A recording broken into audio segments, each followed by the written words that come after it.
जय झूलेलाल और हरे माधव।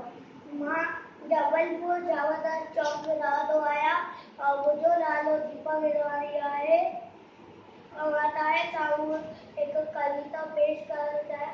उन जो नालो अम्मा लोलो काव खणी वियो। अम्मा लोलो काव खणी वियो आ मुर्गे जी चपड़ी वियो। अम्मा लोलो काव खणी वियो आ मुर्गे जी चपड़ी वियो। काव किलो वकील वणे तो काव किलो वकील वणे तो बुकड़ियो बचड़ो झटाड़े तो बुकड़ियो बचड़ो झटाड़े तो अम्मा लोलो काव खणी वियो आ मुर्गे जी चपड़ी वियो। अम्मा लोलो काव खणी वियो आ मुर्गे जी चपड़ी। ॿारनि खाई ढोल पुरे तो ॿारनि खाई ढोल पुरे तो डिघो आहे वो साल करे तो डिघो आहे वो साल करे तो उन ते वेही शोर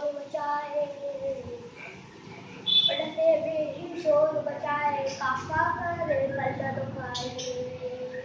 अम्मा लोलो